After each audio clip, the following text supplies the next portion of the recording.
삶의 막막함 가운데 찾아오시는 그분의 손길이 삶의 답답함 가운데 빛이 되시는 그분의 말씀이 내게 봄과 같아서 내게 생명을 주고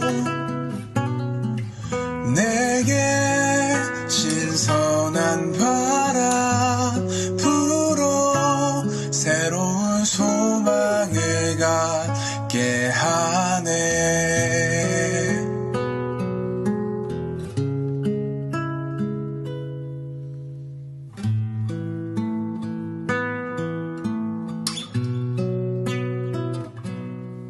삶의 막막함 가운데 찾아오시는 그분의 손길이 삶의 답답함 가운데 빛이 되시는 그분의 말씀이 내게 봄과 같아서 내게 생명을 주고 내게 신선한 바람 불어 새로운 소망을 갖게 하네.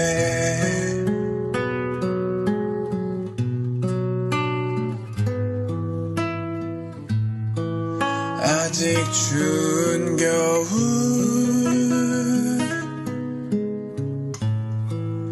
이해할 수 없는 일 여전히 많지만 내게 변함없이 다가와 말을 건네는 그분의 따뜻한 섬김이 내게 봄과 같아서 내게 생명을 주고 내게 신선한 바람 불어 새로운 소망을 갖게 하네. 내게 봄과 같아서 내게 생명을 주고 내게 신선한 바람 불어 새로운 소망을 갖게 하네. 새로운 삶을 꿈꾸게 하네.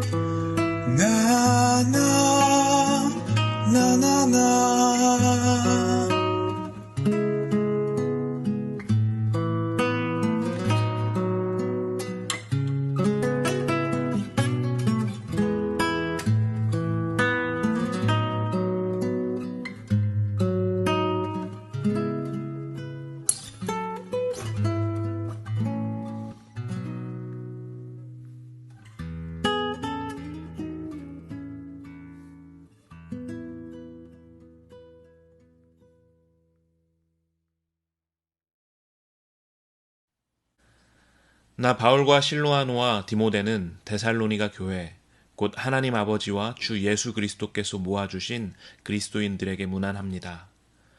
놀라우신 하나님의 은혜가 여러분과 함께 하기를, 하나님의 든든한 평화가 여러분과 함께 하기를 바랍니다. 우리는 여러분을 생각할 때마다 여러분을 두고 하나님께 감사를 드립니다. 우리는 하나님 우리 아버지 앞에서 여러분의 믿음의 행위와 사랑의 수고와 우리 주 예수 그리스도를 따르면서 보여준 소망의 인내를 떠올리며 밤낮으로 기도합니다. 친구 여러분, 우리는 하나님께서 여러분을 몹시 사랑하실 뿐만 아니라 여러분에게 안수하셔서 특별한 일을 맡기실 것을 잘 알고 있습니다. 우리가 여러분에게 전한 메시지는 그저 말에 그치지 않았습니다. 여러분 안에 무엇인가 중요한 일이 일어났습니다. 성령께서 여러분의 확신을 강철 갖게 해주셨습니다. 여러분은 우리가 여러분 가운데서 어떻게 살았는지 주의 깊게 보았고, 여러분 자신도 우리처럼 살기로 작정했습니다. 여러분은 우리를 본받음으로써 주님을 본받는 사람이 되었습니다. 비록 말씀에 많은 어려움이 뒤따라왔지만 여러분은 성령으로부터 큰 기쁨을 얻을 수 있었습니다. 여러분은 기쁜 일에 따르는 고난도, 고난에 따르는 기쁨도 받아들였습니다. 마케도니아와 아가야에 있는 모든 믿는 이들이 여러분을 존경하고 있다는 것을 아시는지요? 여러분의 소문이 주위에 두루 퍼졌습니다. 여러분의 삶으로 인해 주님의 말씀이 그 지역뿐 아니라 모든 곳에서 울려 퍼지고 있습니다. 하나님을 믿는 여러분의 믿음의 소문이 널리 퍼졌습니다. 우리가 더 말할 필요가 없을 정도입니다. 여러분이 곧 메시지니까요.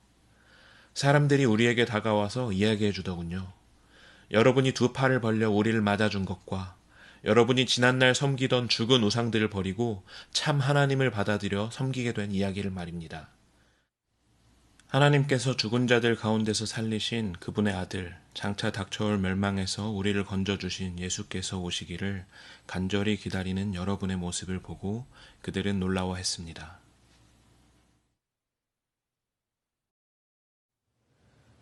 오늘 함께 읽은 본문은 바울과 실로아노와 디모데가 지금은 좀 멀리 떨어져 있는 데살로니가의 교인들을, 공동체의 지체들을 기억하며 그들을 그리워하며 하나님께 감사드리고 있는 편지의 내용입니다.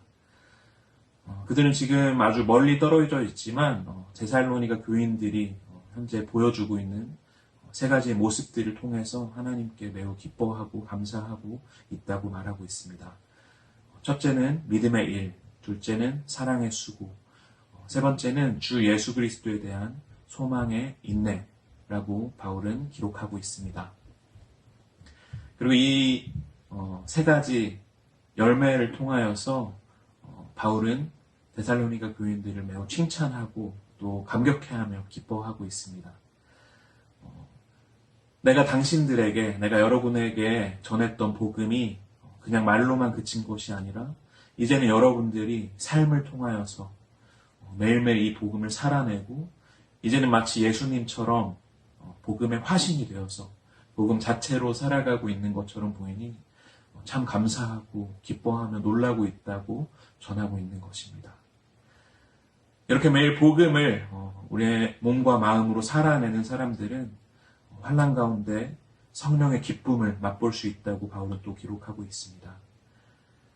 여러분, 우리 주변을 둘러볼 때에는 우리는 의문으로 가득 차게 됩니다.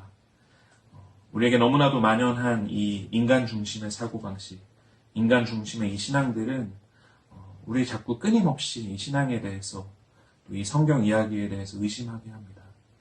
하나님이 살아계신다면 어떻게 우리가 이렇게 은혜 없이 모진 고난과 환난 가운데 살아갈 수 있는가? 하나님 계시는 것인가? 나에게 왜 은혜가 없는 것인가?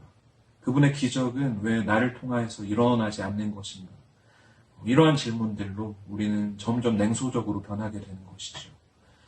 그러나 여러분, 이 성경에서 성경의 인물들이 또 하나님을 따르는 예수님의 제자들, 그들이 보여줬던 대로 우리 이 세계관을, 우리의 사고방식을, 우리의 신앙함을 하나님 중심으로 바꿀 때에 우리는 놀라운 변화를 맛보게 됩니다. 그것은 바로 이 오늘 본문에서 있었던 것처럼 환난 가운데서도 성령의 기쁨을 우리가 맛보게 되는 것입니다. 여러분, 그러므로 우리가 다르게, 전혀 다른 생각으로 우리가 신앙하도록 합시다. 하나님 중심으로. 이럴 때일수록 더 하나님을 우리가 한번 묵상하며 생각해 봅시다. 아버지신 그분께서 그분들의 자녀를 어떻게 돌보시며 얼마나 놀랍고 아름다운 계획들로 또 그들의 삶을 채우실지, 또 내주하시는 성령께서 우리 마음 가운데서 얼마나 내밀한 것들을 만지실지, 또 예수님께서 그분의 어린 양들이 아파하고 곤란함 가운데 또 문제들에 직면해 있을 때 어떻게 치료하시고 회복하시며 일으키실지, 우리 그것들에 대해서 더 관심을 갖기를 원합니다.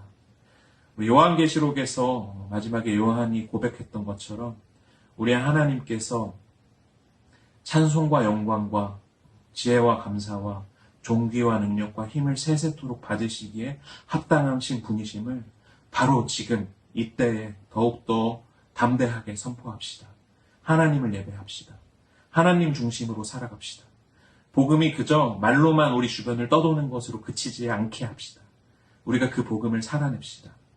그리하면 예수께서 우리를 찾아오실 것입니다. 건지시는 예수께서, 구원자이신 그분께서 우리를 이 공경 가운데에서 건지실 것입니다. 여러분, 하나님 예배합시다. 오늘도 지금도 예수 그리스도는 여전히 우리의 주인 되시며 그분의 통치와 다스리심을 포기하지 않으십니다. 하나님 우리의 왕이십니다. 그분은 살아계신 하나님이십니다. 여러분, 예배합시다. 우리 몇 가지 기도 제목을 여러분들에게 요청드리면서 예배 영상을 마무리하려고 합니다. 첫 번째는 이 한국 교회, 특히 또 한국 사회 가운데 괴로워하고 아파하는 이들 위해서 함께 기도합시다. 질병 가운데에서 고통받고 있는 환우들을 위해서 함께 기도합시다. 또한 그들을 돌보시는 의료인들과 또 돌보시는 간병인들 위해서도 함께 기도하시고, 또 방역을 위해서 힘쓰시는 이 관계당국의 많은 분들, 수고하시는 분들을 위해서도 함께 기도하시기를 부탁드립니다. 특별히 하나님께서 이 상황 가운데에서 믿는 자들을 더 하나님께로 더 이끄시기를 위해서도 함께 기도해 주시기를 부탁드리겠습니다. 두 번째는 우리 헤븐보이스 공동체 지체들을 위해서도 기도해 주시기 바랍니다. 여러분, 서로 간에 또 긴밀히 연락하고 계신 줄 알고 있는데, 연락을 통해서 들으셨던, 소통하면서 알게 되셨던 기도 제목이 있으시면은 그것들을 위해서 이름을 불러가면서 함께 기도해 주셨으면 좋겠습니다. 여러분, 이때야말로 우리가 더 하나님 믿는 공동체로서 연합할 수 있는 때라고 믿습니다. 여러분, 저는 춘천에서 손을 들고 하나님을 찬양하겠습니다. 여러분도 각자 거처에서, 계룡에서, 낙성대에서, 천호동에서, 청량리에서, 천안에서 손을 들고 하나님을 찬양하고 예배하십시오. 그렇게 될 때 이 성령 안에서 하나로 연합되어지는 우리가 서로를 인식하면서, 서로를 바라보면서 하나님의 살아계심을 더 믿게 될 것입니다. 더 확신할 수 있게 될 것입니다. 여러분, 예배의 이 끈을 놓지 마시고 계속 기도하며 찬송함으로 하나님 붙드시며 살아가시기를 축복합니다. 함께 기도하겠습니다.